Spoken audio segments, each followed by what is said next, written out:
Hello, everybody. This is Paul from Off Grid Desert Farming News with Paul and Adrian, and we are honored today to have Colonel Lawrence Wilkerson, retired Army, to discuss the ongoing situation in Iran and that debacle that Trump has got us in. Welcome, Colonel Wilkerson, to our program.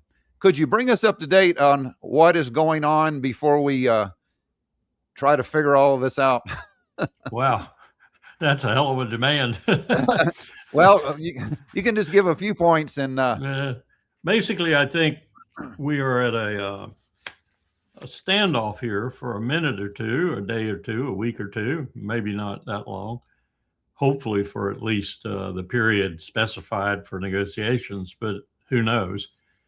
We have a set of 10 points, which I have fresh off the press, just translated from Farsi, which are a little bit different than the way the administration had painted it, but it's pretty much the same thing. Just a little more dramatic in terms of the way it's translated in terms of what Iran wants and what they expect. And you would say immediately that Donald Trump, given his previous statements, would reject this out of hand, but he hasn't. So that either tells you that he's involved again for a third time in subterfuge, going to use the shadow of negotiations, of diplomacy, if you will, to attack them yet again, more relentlessly this time than before, and got Netanyahu conspiring with him, because Netanyahu has not done anything but kept killing Lebanese civilians. And let's be clear about that. He's not killing Hezbollah. He's killing Lebanese civilians, all manner, women, children. He's so frustrated because Hezbollah is really beating him. And so he's taking it out on the Lebanese people. So I don't know where we're going from here. Two possibilities. One, that this is, as I said, another duplicitous proposal for diplomacy, in the middle of which we'll attack them again. Or it's genuine in the sense that they're willing to talk, and I can understand why, because essentially Israel has been pounded mercilessly by Iran. And to a certain extent, so have the regional powers, who we count as allies, been pounded by Iran. We have been somewhat pounded by Iran. In addition to that, got caught off guard, lost a number of people that we aren't talking about because we got caught off guard. So it's a situation that could go either way. It could be another subterfuge, or it could, which I suspect the Iranians think it is, or it could go into genuine negotiations, and one doesn't really know what might come out of them. Yeah, it seems like Trump. They say he's playing 5D chess, but I think he's playing checkers or maybe tiddlywinks, because you know, if you look at what happened this weekend with the Easter message that you effing, you know, I'm not going to say it, but you open the straight right now. And then he came out with the one following that we're going to end your civilization. And then the next day, oh, we're friends. We're going to have this great peace. And then 12 hours later, we have Caroline Leavitt coming on saying, well, this was garbage. Trump was never going to agree to this. And I just want to play this short clip here and see what you think about this. This is what a foreign broadcaster has said about this war so far. Which leaves President Trump claiming victory. He says that we have been completely successful diplomatically on all fronts. Well, if we look at all the things that the president has said over the last few weeks about what America's aims are, and they keep changing, but if we put them all together, the fact is not one of those aims has been unambiguously achieved. And some of them are in a worse state now than they were before he started. So he can claim victory as much as he likes, but the rest of the world and quite a lot of people in America probably won't agree with that as they consider the implications in the days and weeks ahead, which leaves President Trump claiming victory. So this was a foreign news broadcaster basically stating that, you know, Trump is claiming victory when Iran has obliterated most of our bases in the Middle East. He has made America now the pariah of the world. I mean, nobody liked America before, but now they hate us. We've got Israel, like you said, being pounded.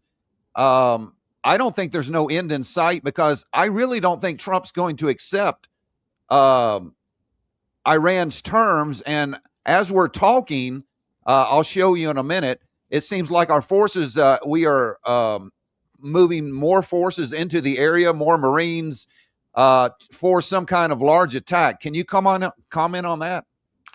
Well, all the things you've said are true, and all the things that the gentleman on the television that you showed are true. But what do they mean? And the fact that he's moving more forces around is, in many respects, inconsequential, other than it might make him and Secretary Hegseth feel good. Because frankly, we do not have enough forces to attack Iran. We just don't. We'd have to have a draft. We'd have to have 18 months of mobilization. We'd have to mobilize the individual ready reserve. We'd have to mobilize the reserve. By the way, the reserve in the Army, for example, is 40% short. We don't have any hospitals, don't have many doctors, don't have many nurses. So this would be a catastrophe if he had to do this. Now, if he's going to do that with existing forces, the most land force he could put on the ground would be somewhere, counting the Marine Corps and the Army, somewhere around 400,000 troops. Well, he's putting 400,000 troops into a country with 2.5 million men under arms and another million in their reserve component, all very angry right now and willing to fight to the death, and a country as big as Western Europe with 92 million people in it. I give you, you don't have to be a rocket scientist to figure out what's going to happen there. You don't, do you? You know, it'd be Afghanistan, Iraq writ large, and trillions of dollars and lots of blood and treasure. Or he's going to do some special operations and try to get things like the uranium. He already tried that once, and we don't even know the results of that yet. We do know we lost 2 C-130J models. We lost an A-10 Warthog. We lost several Blackhawks. We lost some Little Birds. So maybe $200 million or more we lost already. And we lost some lives, which he's not talking about, nor is Hegseth. And it failed. That whole mission failed. I don't know what they're planning now, a bigger Delta Force, a bigger SEAL Team 6 Delta Force Ranger combination going into Iran. But it's like putting a straight pin in the middle of the Pacific Ocean vertically. The impact is going to be something like that, I think. And if they get the uranium, they can't, I don't know how they're going to carry it. You know how much that uranium weighs? I mean, you'd have to have 2 C-130s carrying a net between them to carry that.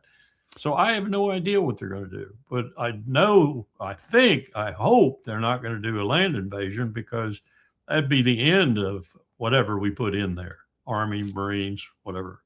Yeah, that most of the people now, the analysts, are saying that this so-called pilot rescue was the operation to make a landing strip and to get the uranium from Isfahan, and Yes. it didn't work out.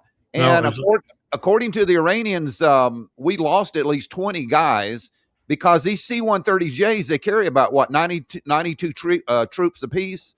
it depends. If they're configured for special ops, you don't know how many they're carrying. They could be carrying as much in armaments as troops, so it could be half that or whatever. My son flies through, or did fly C-130s. He flies drones now. But the J model is that particular model, that gray model is colored gray, is configured mostly for special ops, like you said. But there are dozens of different kinds of configurations you can have. You can even put a 105 howitzer in there and fire it. So let's say they had 50 troops on each one. That's 100 men. How did they evacuate them out if they have just Little Birds and Blackhawks? How are you going to get 100 guys? So where did the troops go? I mean, or was it all equipment? I think much of it was equipment, but I also think a lot of them didn't go anywhere except into a grave. And Yeah. we're not talking about it. We're not talking about the ones we lost elsewhere too. We lost some in Bahrain. We lost some in Iraq. We lost some at Prince Sultan Air Base in Saudi Arabia. We're not talking about it. And we sent 2,000. Get this now. We sent 2,000 people, most of them Marines or sailors. We sent them. We told them, you've got 1 hour to pack your kit bag and you're getting out of here. 1 hour, pack your kit bag and get out. We then took them to Norfolk, where their home station was, and they have no quarters. They have no place to stay. So if it weren't for the people of Norfolk and Hampton Roads and Chesapeake and those places around Norfolk, they wouldn't have anything to eat. They wouldn't have any toothbrush. They wouldn't have any, because that's how good a planning Marco Rubio did about non-combatant evacuation operations. He didn't want them at all. And Bahrain was virtually destroyed. Yeah, I mean, that's our Fifth Fleet Naval Base. But this is the latest Truth Social post that Trump put out a few hours ago. All U.S. ships, aircraft, and military personnel with additional ammunition, weaponry, and anything else that is appropriate and necessary for the lethal prosecution and destruction of our already substantially degraded enemy will remain in place and around Iran until such time as the real agreement reached is fully complied with. If for any reason it is not, which is highly unlikely, then the shooting starts bigger and better and stronger than anyone has ever seen before. It was agreed a long time ago, and despite all of the fake rhetoric and on the contrary, no nuclear weapons and the Strait of Hormuz will be open and safe. In the meantime, our great military is loading up and resting, looking forward actually to the next great conquest. America is back. So what kind of Kool-Aid, what kind of McDonald's burgers are Trump eating to think that we're just going to march in there and get the job done? I mean, is this eventually going to lead to a nuclear confrontation between Israel and Iran? How is this war going to end? I certainly hope not. And I have no idea how it's going to end, but I think Haaretz, the only Israeli newspaper I read anymore, because it's the only one not owned by Bibi Netanyahu. Miriam Adelson's husband went around Tel Aviv and bought every newspaper in Tel Aviv for Bibi. Haaretz had a headline that said, all Iran has to do is not lose. All the United States and Israel have to do is achieve a spectacular victory. I think that's a pretty good summation of it. The difficulty, the complexity is contained in the question you asked. What will Israel do when this comes to full realization in Bibi Netanyahu's fertile brain that he can't win and that Israel's going down? As a Jewish state in the Levant, it has no future. As a democratic state, it could have a future, but as a Jewish state, it has no future. Already lost 1 million of its Jewish citizens, and more are leaving every day, even though he has put a strict edict out that they can't leave. But these are people with boats. These are people with airplanes. These are people with money, means, and they're getting out. They're even going to places in North Africa, but mostly they're going across to Greece, to Cyprus, and headed up into Europe. They're leaving Israel because the number one proposition for the state of Israel since 1948 is to provide a safe haven for Jews. That's the language Ben Gurion used. Now, it's no longer a safe haven. So there are a lot of people leaving. I won't even talk about the people leaving the northern border now for the second or third time because Hezbollah is rocketing them again, and they can't stay in their homes without being killed. So Israel's becoming a very, very untenable state. And that's where your nuclear use might come from, in my view. That Netanyahu would get so desperate that he would wind up going to a nuclear weapon. Now, let me counter that with a statement that Ted Postall has given me. I think it's accurate. I worked on the AQ Khan, the father of the Islamic bomb, they call him in the Muslim world, for about a year. And I got some very vivid insight into what the North Koreans and the Iranians were doing together underground. So I know the North Koreans who did a job on us tested a nuclear weapon and we didn't even know about it. Second time they tested it, we got some indication. What they taught the Iranians is being done underground in Iran, actually in some of the best, really hard rock formations deep down under the ground in the world. And what they're doing down there, Ted says, he's a professor emeritus at MIT and a nuclear expert. They've got the uranium. They've got it enriched to the degree necessary, about 90%. And they've got the warhead, and they've got the ability to put the warhead together with the uranium and match it to a Khurram Shah or other hypersonic missile and send it to Israel. So if that's the case, if Israel were to resort to a nuclear weapon, and they wouldn't resort to just one. They'd use quite a few because the megatonnage of their weapons is not going to be much in Iran except against people. It's not going to really get targets underground, which is where all of Iran's ballistic missiles are.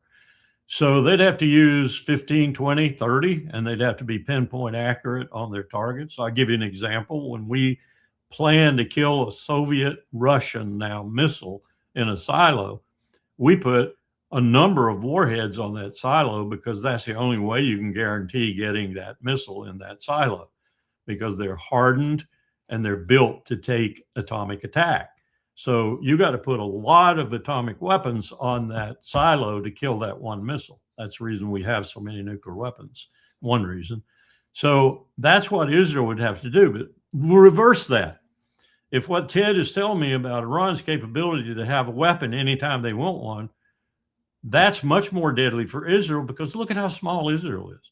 1 or 2 weapons would destroy Israel, whereas 1 or 2 weapons wouldn't even, unless you dropped it on Tehran, it wouldn't even kill a lot of people. So the balance is about to swing, if Ted's right, in terms of deterrence and in terms of ability to destroy the other state if deterrence fails. And the balance is going to be on Iran's side. Yeah, it's what I ponder is that even if Iran even if the United States and Israel did launch a nuclear strike on Iran, they could kill a lot of people, but Iran has these hundreds of underground missile cities, like you said, some 500 meters, some 800 meters deep, solid granite. What type of nuclear weapon would penetrate that deep? And do they actually know where they're at? I mean, because according to Professor Morandi, some of these missile cities are hidden. They haven't even activated them yet. Yep. And they don't even know where they're at. So we could maybe kill 50 million people, but would that stop Iran's ability to keep on launching missiles? And No. if we did that, then like you said, if they did have a nuclear bomb, then Israel would be over. Yes. I mean, you could hypothesize that, and I think this is fairly accurate coming from people I know, that about half of their really lethal ballistic missiles are still available to them. So you could hypothesize that with just those missiles alone, they're going to destroy Israel. I mean, they've pretty much got Tel Aviv burning now. They've got Haifa burning. They've got the oil facilities destroyed in Haifa. And they've pretty much shut the port down. So you could argue that just conventionally, Iran, if it kept up with the fuselage that it's been sending into Israel, is going to make Israel an untenable place to live. It could take a month or so using the ballistic missiles, but they have that many.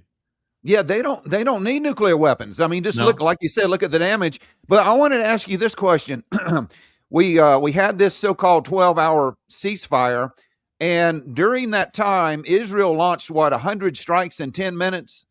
So I want to wonder why Iran is not targeting the Israeli Air Force and shooting their planes or destroying their planes on the ground. They evidently know where they're at because China and Russia is giving them, satellite information. Why are they leaving these planes on the ground and not using their cluster munitions and destroying their entire Air Force? Or is Israel using like the base in Cyprus or other bases to launch these attacks from?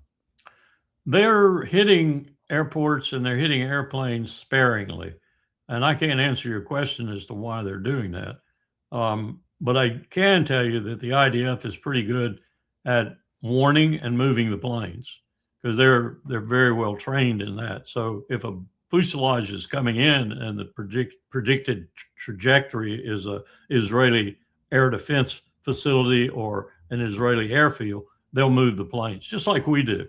I mean, we have plans to do that too in the event of war on our mainland. We do that with hurricanes too. We move F-22s and other things around when a hurricane's coming in. So they have been pretty good at that, and they are very disciplined about doing that. They have lost some aircraft there, as have we. We've lost some F-35s. We've lost some F-15s. So it's little bit more difficult to do that. And what Iran wants to do is to put its missiles where they make the most difference, not necessarily on themselves, as aircraft would do, but to put the onus on the Israelis. And that's what they're doing. They're destroying their infrastructure. They're destroying their economic ability. They're doing what the Israelis have been doing in Lebanon for so many years. They're destroying their infrastructure, their above ground infrastructure in particular, but they have destroyed some underground stuff too, like they destroyed the Israeli intelligence facility underground. They destroyed the Shin Bet headquarters underground. So they're picking their targets, and their intelligence is quite good and hitting them methodically. If they get to where they're having to use a lot of missiles on aircraft that move all the time, they'll expend missiles that won't hit anything but the pavement. And that's easy to fix. Yeah, and this was a really eye-opening what happened. I guess 3 years ago when Hamas attacked Israel, but we're going to destroy the entire Middle East. But yeah, it was an eye-opening, and especially they're trying to do this to Lebanon. So let me play this clip really quick. This is what is going on in Lebanon right now. All the way up in Lebanon. And he says, they can still fire from north of Litani into northern Israel. And they're causing huge damage and huge losses. In one day, I mean, the IDF lost nearly 100 Merkava tanks, main battle tanks.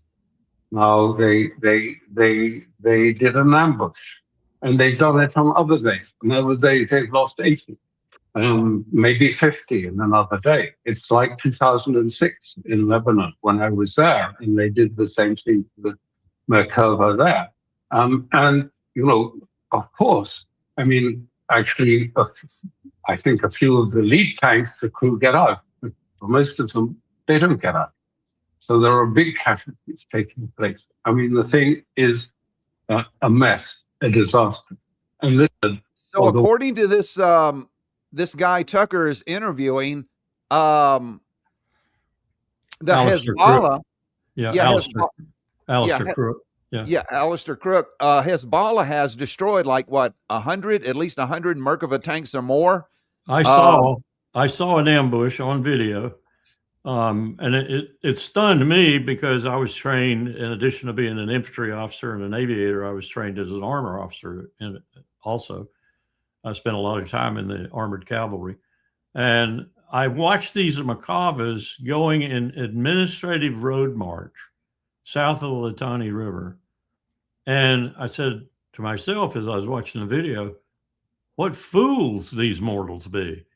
This is incredible. All of a sudden, the lead tank was hit, the rear tank was hit, classic ambush techniques. Now the tanks on the road can't move. So then they started with drones. It was as if the IDF had never seen Ukraine.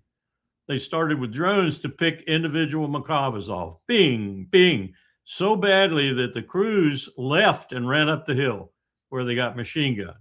So this is the vaunted Israeli Armored Corps. That's what I saw. Yeah, I mean, I just seen another video of 3 Merkava tanks going across the bridge. They hit the first one, collapsed the bridge, and then the next 2 just fell into the, after the bridge collapsed. Yeah. So I thought Hezbollah was destroyed. Remember when Israel set off their pagers and they claimed to kill 4,000 Hezbollah managers or operatives, and Hezbollah was supposed to be totally obliterated, but it looks like they've come back and been resurrected from the dead because they are putting a whooping on the, like you said, the much vaunted Israeli forces. And I don't think they were prepared for that. I don't either. And Netanyahu made a really big mistake, as he is wont to do with assassinations, in killing Hassan Nasrallah, because Nasrallah was a smart man, and he was as interested in the political dimension of Hezbollah as he was the so-called fighter dimension. And he was looking to be a part of the Lebanese government and be a strong part of that government to negotiate with Israel. And he killed him, murdered him. And so now they've got other commanders, and these be careful what you wish for, in other words. These other commanders have one purpose: to kill Israelis. And so, when you kill the leader, you got to be careful that the number 2 guy or the number 3 guy is not worse than the leader. And that they did the same thing in Iran. And in addition to killing people in Iran who might have been negotiable, they killed the 3 individuals that we had isolated on, CIA, Mossad, MI6, and also others, as being potential leaders of an Iran that was rid of the IRGC and the Ayatollah. We killed them. We bombed them and killed them. You can't make these stories up. This is total idiocy, and yet we're doing it. And what I can understand is that Trump and Hegseth are so naive that they think if you kill the spiritual leader of a country like Iran, the Ayatollah Khomeini, he was more than a political leader. He was their spiritual leader. Yeah. And they started a holy war. And this was an unprovoked war. We have Tulsi Gabbard. We have Joe Kent, the director of counterintelligence, that resigned. Both of them testified before Congress that Iran was not going to attack us. They were not going to attack Israel, but yet we did it anyway. And it is total lunacy what our country is doing. For what? What have we gained from this war? The strait is closed. Iran has pretty much destroyed all of our bases in the Middle East. The Middle East countries now are rebelling. They know that we can't protect them. Trump has triggered a worldwide catastrophe that even if the war was over today, they're talking about starvation around the world because just what happened over the last 2 months. And it doesn't look like that Trump is going to accept defeat. I cannot see a malignant narcissist like he is telling the world that, oh, we're a loser. We did all this for nothing. I mean, what? We haven't gained anything from this war, have we? No, and we've lost quite a bit, and the world's lost quite a bit and might lose quite a bit more. Trump has said this, we are self-sufficient in LNG and in oil in general, and so is Russia. So the 2 autocrats in the world right now are both blessed with petroleum, and so we don't have to worry. Well, I got another thought for them. The world is so interconnected today that what you're going to create immediately, probably we're already in it if you look at the stats, is a global recession. We might even, if we continue, and most experts right now are saying June, July, look for this to happen maybe, we might create a global depression. And that's not going to help us at all. We may have all the oil we need. We may have all the LNG we need. Russia may too, but there are only 2 countries. There are a lot of other people in the world that are going to be starving. And by the way, a lot of these people make the products we need, make the food we need, make the chips we need for our weapon systems and such. Or as in China, have a 90%, 95% lock on rare earth metals. I mean, you can't get along in the world today and think that you can live all by yourself in your fortress. It just doesn't work. But that seems to be what Trump believes, and Hegseth too, that we're headed towards. And you've got Hegseth talking all the time as if with language, as if this is a holy crusade, as if it's a religious war, as if we're seeking the end times and Armageddon. Yeah. I mean, the guy is totally nuts. You see the big tattoos all over his chest. He thinks he's a Middle East crusader. He really does. And what is really disturbing to me is when you see him speak, he is so happy and gleeful talking about death and destruction, and we're going to kill. We're going to show them no quarter, no mercy. That is a psychopath. I mean, yes. The guy is a weekend warrior at best.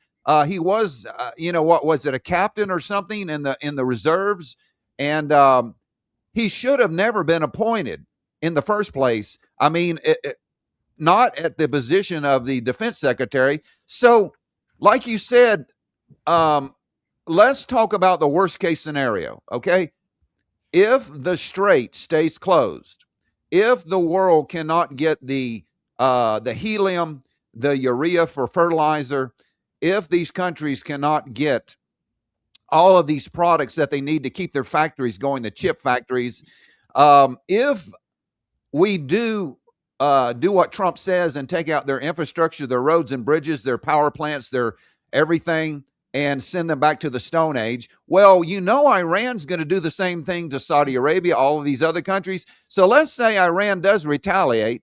They destroy all the desalination plants. They destroy all of the oil fields, the oil pipelines. We have the worst case scenario. How would the world ever recover for that when you've got like 90% of the helium coming out of the Middle East? You've got all of these essential items that not only affect us, but to a large degree, the rest of the world. I mean, isn't this going to be worse than a recession? I mean, this is like a total. We have some people saying that this is going to cause billions of deaths if this war does not end soon. I think the worst calculations are based on the end of the summer, early fall. I personally think it might be earlier than that we would have a global depression. And we haven't had a global depression in a long time. And the United States hasn't had a real depression since 1932. This would cause a lot of pain, a lot of hunger, as you indicated, a lot of medical difficulties, other things that would not be accomplished like they're being accomplished today. Even America would feel it after a while, as would Russia, the two that are insulated to an extent because they have so much petroleum and LNG. And Europe would be a basket case. You got roughly 300 million people. If you include Russia in that, you've got 400 million plus. Most maps show what Russia west of the Urals as a part of Europe. So you're looking at 500 million to 1 billion people that would be immediately in real crisis. And you're looking at probably 4 billion that would be in subsequent crisis. Take Taiwan, for example. They had, when this started, when the strait was closed, they had about 15 days. That's about all they had. I have no idea what they're doing right now. I imagine people are shoveling oil over to them, especially us. But it's for some people, it's life or death with this. And as you pointed out, with others, it's a real pain. And it's going to be deeper and deeper pain as it goes along and continues. I don't think with the election looming and with the polls showing what they're showing right now, that he's going to lose and the Republican Party is going to lose, that they're going to allow this to happen. I can't imagine that they'll let them happen. I've been a Republican for 70 years. I just can't imagine they're going to let this happen. But I've been surprised by past actions too. So I don't know.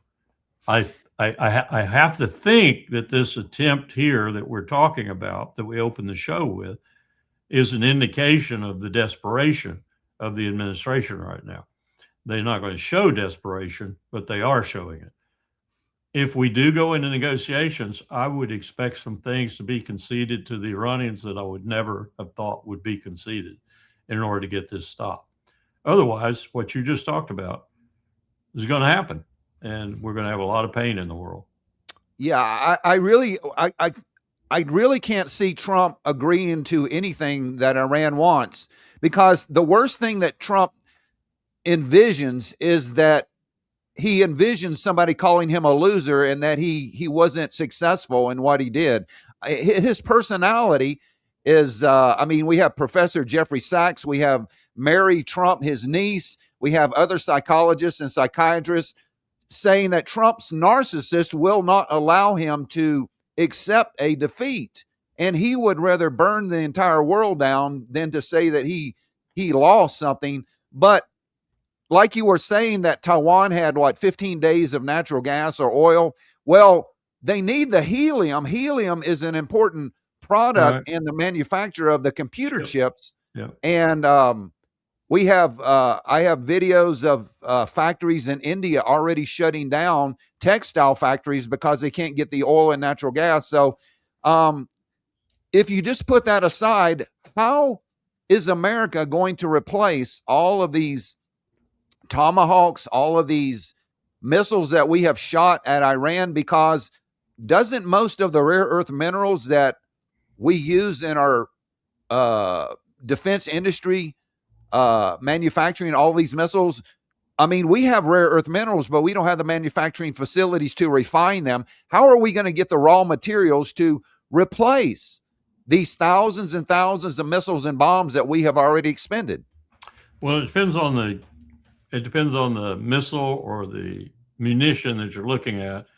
For some, we have stockpiles of critical ingredients. They won't last forever. For others, we don't have stockpiles. And for others, still, we do not have the production line to ramp up to the point where we would need to if we run out, and we're getting close to running out in some of the categories right now. THAAD, for example. Why are we stealing THAAD from Korea? Why are we stealing THAAD from other allies? By the way, that makes our allies feel really good when we take it away Yeah. from them and send them to Israel, for example. But you got to go by category. You look at the categories of David Sling and the other things that make up the Iron Dome in Israel, and you see that they've 2 days left, 4 days left, 8 days left, 11 days, 12 days left, and so forth. So they're running out too. Your question is a good question, but we do have some resilience in terms of the ingredients we need to make these weapons. But we don't have an interminable resilience. And we're looking at the big boo-boo out there, China. We're looking at Russia. And with Trump at the helm, it looks like we might, really actually be thinking about taking China on. You're not going to take China on with the depleted stocks we have right now and the limited ability we have to refill them. But you've got people like Lockheed Martin and Raytheon, RTX now, host of other defense contractors who are salivating over the prospect of making billions of dollars off new arms sales. He had a meeting with them in Southern Florida. You may have heard about it recently. And they are all, oh, yes, Mr. President. Yeah, we'll gear up. We can make these weapons. Well, of course you can. Your stock price is soaring. You've got new stock options. And, they're all willing to work it out. Can they, though? That's another question altogether for the reasons that you pointed out and other reasons too. Tomahawk, for example, Tomahawk is not really blessed with a lot of production lines. The most of the Tomahawk quantities that we had on planned are 2, 3, 4, and 5 years out there. And they're not vast numbers. They're about 2,000 for the Navy. I think the Army is going to get 1,000 because of its new missile. So we're not talking about quantities that would last very long. They sound big, but when you look at Ukraine and you look at Iran right now, the way we're going through munitions, they're not very big. You need a lot of these things.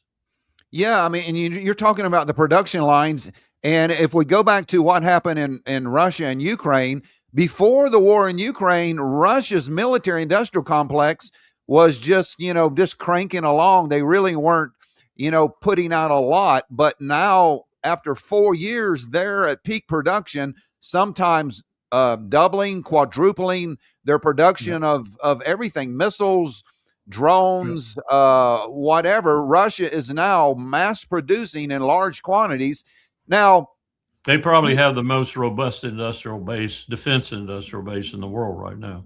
Yeah, I mean, but that took years to crank up. Now, we do have the capability of doing it, but you just can't snap your finger and then we're producing 1,000 Tomahawks a year or whatever. It's going to take time. So with this war in Ukraine lasting 4 years, with the war in Gaza lasting 3 years, we have depleted a humongous amount of missiles and bombs. And now with this Iran war, we have even used more. How are we going to fight Russia or China, or is it going directly into nuclear confrontation because we run out of our conventional arms? I think we're counting on having nuclear weapons as the backup. We would have to go to 3 shifts a day, 8 hours a shift, 7 days a week, like we did in World War II.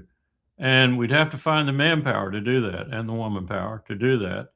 I'm not sure that we could get mobilized short of 6 months, and then it'd take another 6 months to build out all the production lines and increase the production lines that exist.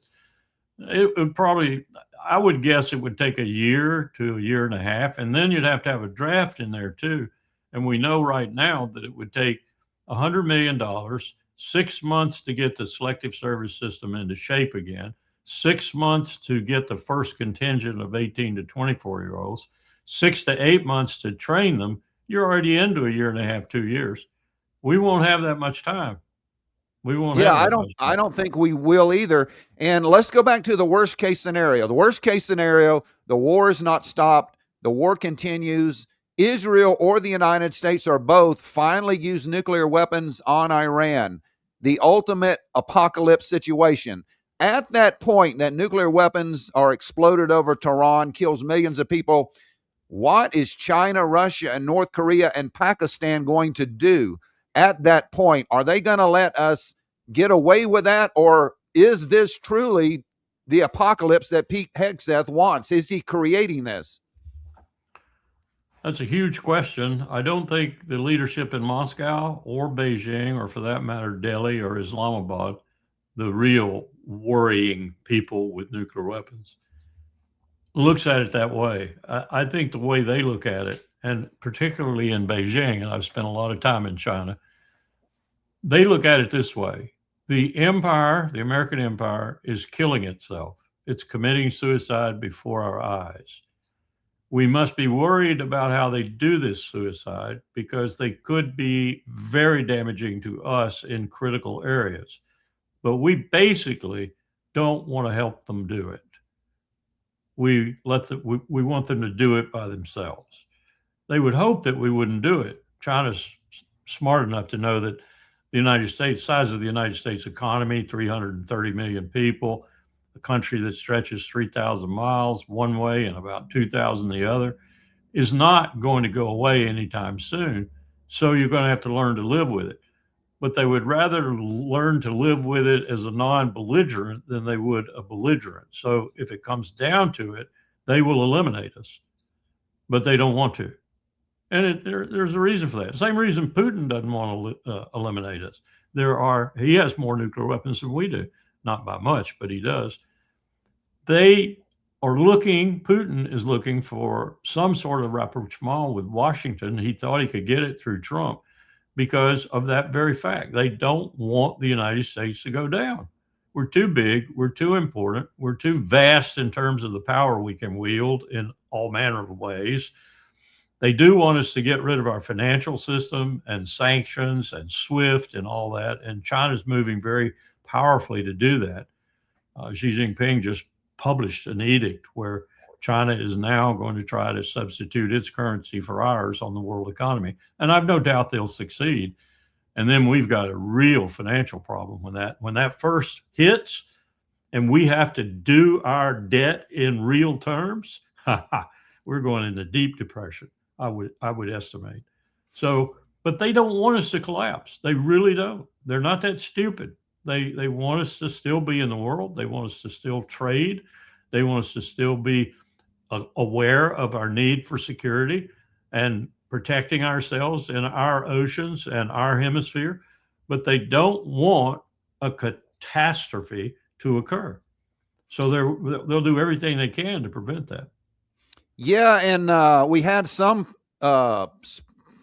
people from Iran actually stating, and not only Iran, but North Korea, China, and Russia, says we really don't have to intervene with the United States because Trump is doing the job that we were going to do. Trump is destroying America by himself. Yeah. Now, let me ask you this question. Let me just add one thing. Okay, go ahead. Ricardo Alarcón, who was then head of the Cuban National Assembly, in a protocol house outside Havana, looked at me, and we were talking about this same thing, but with respect to Cuba.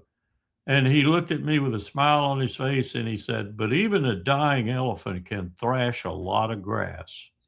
And Cuba's close and in the grass. And that's the way China looks at it, too. Even if we're dying, fine, let us die. But don't die too catastrophically because the repercussions might hit us. Yeah, I think they want to eliminate us militarily, and it looks like Trump is doing that. But let me pose the same question to you. I did to Larry Johnson a couple of weeks ago. Now, when Trump was first married to his first wife, Ivana, she was from Czechoslovakia. And back about 30 years ago, there was a KGB agent that defected to America. I believe it was America. And he said that Russia had flipped Donald Trump in the 1980s using his first wife from Czechoslovakia, that he was a double agent or a working for the KGB because he was easy to manipulate.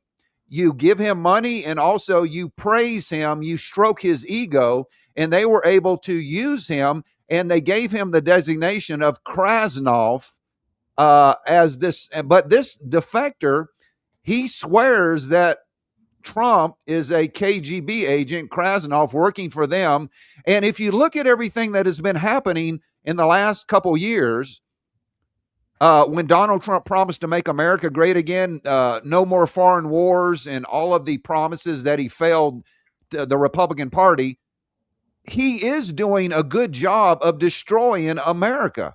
I mean, not only him, but the Democratic Party. But is there any validity to that? I'm going to try to get that former KGB officer on our program. I think he's still alive, but he swears that during the 80s, around 1980, that period of time, that Russia turned Donald Trump because Donald Trump was back and forth to Russia all the time.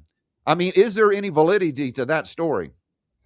And that might be the reason he killed that wife too, because I think he murdered her. Do you know that she had a what do you call it? Not a prenuptial, but a where you're not allowed to speak. Non-disclosure agreement. Yeah, non-disclosure agreement, and that agreement was about to run out, and then all of a sudden she died, and then he buried her on his golf course. But yeah, I believe he killed her too, because I have always thought, and I've expressed this thought to a number of friends, that not that Donald Trump was an agent for a foreign power, but that he was providing agency for them. Now, there's a difference there. Not working for the GRU or the NKVD or any intelligence outfit or any leader in the world, but providing agency for what they want. And the most likely person for whom he would be providing agency is his friend, Vladimir Putin. So I don't necessarily buy the granular details, but I do buy the fact that it's very difficult to explain Donald Trump as a person truly interested in the national security of America. But it's very easy to explain him as a person who is providing agency to some other state or state power against America. Because you can see just over, I mean, the 8 years or the 12 years that Donald Trump has been in politics, that Donald Trump is for sale. Now, if you have enough money, you can buy whatever you want. I have a list of about 15 people that he has pardoned that were in prison, and they contributed or paid money. And then Donald Trump, and these were I guess the president or former president of Honduras, that tried to import 400 tons of cocaine. The Sinaloa cartel family of Guzman, El Chapo, 17 members, they paid $5 million apiece. And this was worked out, and he let them into the country. That you can buy Donald Trump if you give him money. And that's not a quality that you want as a president, because that's a national security risk. Yes, and he hired 2 special envoys, neither of whom has been through any kind of security clearance check. Jared Kushner, who are just like him. Yeah, just like him. And you know, they work for Israel, right? They're representing Israel. I'm told that the 2 made $200 billion worth of contracts, personal contracts, during their diplomatic tour of Southwest Asia. $200 billion. You're older than me, and you've seen a lot of presidents come and go in your lifetime. I mean, just in my short life, I'll be 65 in August.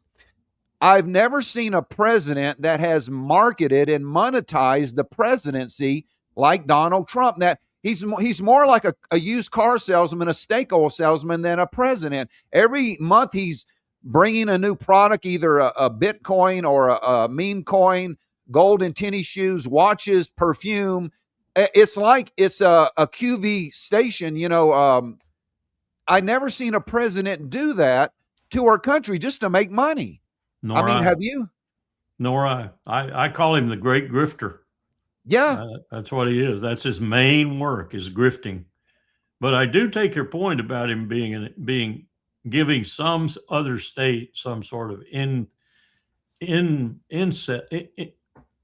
I don't know. Agency is the best term for it, I think. Giving them some kind of agency in our decision making.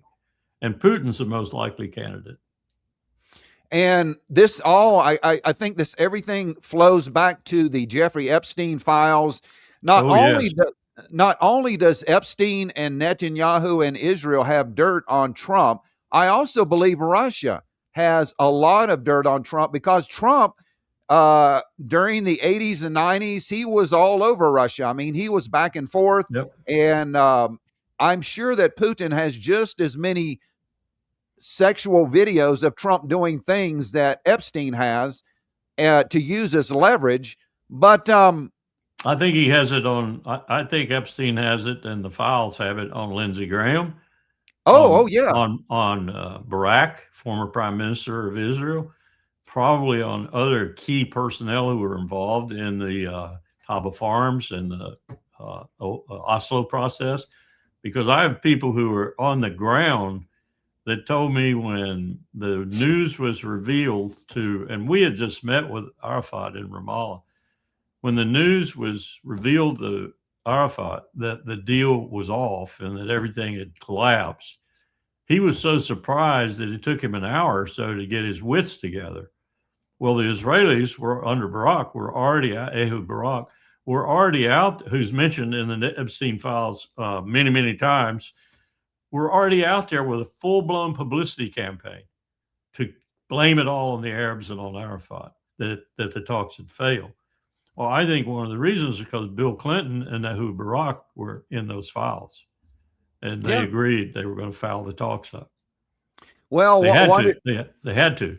What is really disturbing is that our no good Congress, the Republican Congress led by little Mike Johnson, they have said nothing about all of this, and they allowed Pam Bondi to cover up. And now we have Trump's personal lawyer, Todd Blanche, now continuing the cover up. I think you're right. I got to run because I got another one in 3 minutes. All right. Well, thank you, Colonel Wilkerson. I really appreciate it. God bless you, sir. And I look forward to talking to you again. Thank you. Thank you for the chance. Take care. All right. Bye-bye. Bye-bye. That was Colonel Lawrence Wilkerson. We were glad to grab him. So, folks, it does look like that we're in a world of hurt, and it's not going to get any better. People are hoping that this war will be over and everything will go back to normal. It's not going to go back to normal. All right? It's not going back to normal. And I just want to show you some more of what we got on Twitter. Let me get back on here. Let's go back up to the top, because I do have a lot of information to try to provide to you today. I want to welcome you to our channel. Like I said, folks, I believe we are in the end times, and it's going to get a lot worse before it gets better. Let me see. I'm trying to get another video up on you. The problem is that there's so much information, it's hard to get to everything. And we're going to be doing a video on these data centers, on these build outs. This is how bad it's getting, that Marjorie Taylor Greene is calling for the destruction of the Republican Party because of all this stuff that is going on right now, But I do believe that that this war have successfully. I do believe that this war is not going to stop. I really think that I think the worst case scenario will unfold. I do believe that Israel and or the United States are going to use nuclear weapons. But this is Colonel Douglas McGregor giving us an update on the current situation. What's going to happen after Iran? Have successfully destroyed Iran, you will have to turn your attentions to the destruction of Turkey. Now, Turkey, as they call it now, is standing on the sidelines, but they're not stupid. They understand what's really happening. They understand what Israel's goals are, and they've already concluded, I think, that they are inevitably going to come to blows with Israel, and that's probably going to happen in Syria. Turkey is better armed in many respects than Iran. It has a real navy. It has substantially and probably the best army in NATO from the standpoint of numbers and equipment and so forth. So the next step is to destroy Turkey. So let's not delude ourselves what this is about. You have successfully destroyed Iran. You will have to turn your attentions to the destruction of Turkey. So Turkey is next on the list for Israel. All right. So, folks, this is, we are seeing World War III play out. All right. We are seeing World War III play out before our very eyes. And like I said, it's not getting any better. I believe it's going to get worse. And, you know, all I can tell you is get ready. Get ready. Get ready, because the worst is yet to come. If the worst case scenario does happen, there could be worldwide famine later this year. All right? August, September, October. If the strait is permanently closed, if the United States launches their long-awaited destruction of Iran and destroying all of their infrastructure, their desalination plants, if the worst case scenario happens, then we're going to see a mass die-off of a lot of people, especially in third world countries that depend on the fertilizer and the oil and the natural gas to run their industries. I mean, in other countries, in Australia, in the European nations, we have hundreds of gas stations out that they can't get gas, they can't get diesel fuel, they can't get jet fuel. If the farmers in the world can't get the diesel to run the tractors, they can't plant the crops, they can't harvest the crops. If they can't get the fertilizer to fertilize the crops, then they won't have crops at all. So we're about a year away from these biblical events happening: famine, starvation. The four horses of the apocalypse are riding, folks. And you can thank Donald Trump, you can thank Benjamin Netanyahu and the psychopathic government. And I don't think that we're going to have an election. I don't think we're going to have a midterm election. I don't think so, because Donald Trump knows that he's going to be impeached. He knows that he's going to lose the House and the Senate, and they will immediately impeach him and probably put him in jail. And also Pete Hegseth, Marco Rubio, our entire administration's going to prison. So he is going to screw the world up so bad that there's not going to be a midterm election. There's going to be martial law. There's going to be checkpoints, curfews. It's coming. All right? You better get ready. You better make sure that you have all the food and rice and beans. Pay your bills off. If you live in a big city, sell your big expensive house, move to the country. Folks, we are in the end times, and if you don't react, then you're not going to make it. So thank you for watching our channel. God bless you. Before we go, I want to open up the altars. You know, folks, I don't know what to tell you, but time is growing short for you to make a decision. If you died today, would you go to heaven? If you cannot say yes, I'm going to lead you in a prayer right now. Jesus said, I am the way, the truth, and the life. No one comes to the Father but by me. There's only one way to heaven. That's through the blood of Jesus Christ. If you want to get born again, if you will bow your head, repent of your sins, and ask Jesus Christ to forgive you, he will right now, wherever you are. Just say, Dear Jesus, I know that I'm a sinner, Lord, and I ask you right now to forgive me of all of my sins and wash them away with your precious blood. I do believe that you are the Son of God, and I do believe that you died on the cross and you shed your blood for me, and you rose again the third day. Thank you, Jesus, for saving my soul. Thank you, Jesus, for forgiving all of my sins. And thank you, Jesus, for giving me eternal life. Amen. Thank you for watching our channel. Please share our videos out. Please consider supporting our channel. We have Patreon. If you want to become a paid member, we have Give, Send, Go. We have Buy Me a Coffee, and we also have PayPal. We do need your support, folks. We do need your financial support. We are 100% viewer supported. And since we lost our YouTube channel, okay, YouTube deleted our channel of 20,000 over a month ago. Most of our income is gone. And this is my full-time job, okay? Whatever you want to say is not correct. I work harder than I did on most of my other jobs, okay?